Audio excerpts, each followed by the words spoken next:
तो आज हम लोग डिस्कस करेंगे कि जो मॉड होता है यानी मेजर ऑफ सेंट्रल टेंडेंसी, उसकी मेरिट्स और डिमेरिट्स क्या क्या होती हैं।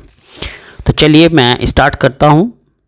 तो जो मेरिट्स है मॉड की, मैं सबसे पहले वो डिस्कस करूँगा। बेसिकली जो मॉड होता है ना, इसको कैलकुलेट करना बहुत आसान होता है और इसको समझना भी बड़ा आसान होता है। ये बहुत ही सिंपल मेजर होती है सेंट्रल टेंडेंसी की। जैसे कि आपने देखा था कि जो मीडियन था वहाँ पर और जो आपका मीन था, ठीक है, उनके कंपेरिजन में थोड़ा सा ईजिली जो है इसको आप समझ सकते हैं।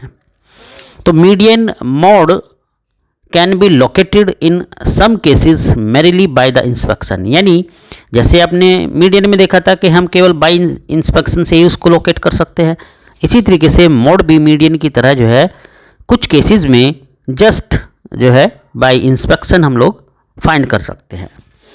दूसरा, इसकी जो मेरिट होती है वो क्या है, वो है कि ये जो एक्सट्रीम वैल्यूज़ होती हैं ना आपके सैंपल की, ठीक है, जो आप सैम्पलिंग ले रहे हैं, जो आपने डाटा कलेक्ट किया है, ठीक है, उनकी एक्सट्रीम वैल्यूज से ये अफेक्ट नहीं होता है। और तीसरी इसकी जो मेरिट है वो ये है कि ओपन एंड क्लासेस अगर होती हैं आपके डाटा में, तो ओपन एंड क्लासेस के केस में भी इसको हम ईजिली लोकेट कर सकते हैं।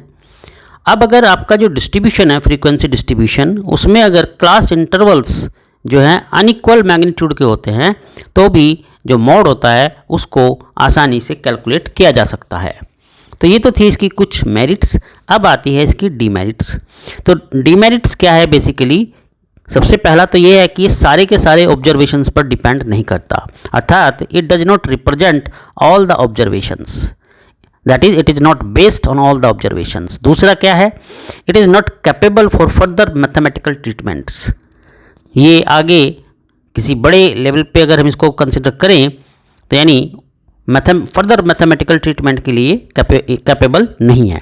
तीसरा क्या है कि जो मॉड होता है ना, जैसे आपका मीन पढ़े थे आप, तो as compared with the mean the mode is affected to a greater extent by the fluctuations of sampling, यानी अगर सैम्पलिंग में फ्लक्चुएशंस होता है तो ये मीन के कंपेरिजन में बहुत ज़्यादा इफेक्ट होता है। और जो फॉर एंड फॉरमोस्ट यानी कि जो सबसे जो है बड़ी इसकी डिमेरिट है वो है कि ये इल डिफाइंड है, ये बढ़िया तरीके से डिफाइंड नहीं है। कुछ डिस्ट्रीब्यूशन में दो मोड हो सकते हैं, कुछ में मल्टी मोड्स हो सकते हैं, ठीक है, इसीलिए कुछ केसेस में ये जो है वेल क्लियरली कैलकुलेटेड नहीं किया जा सकता।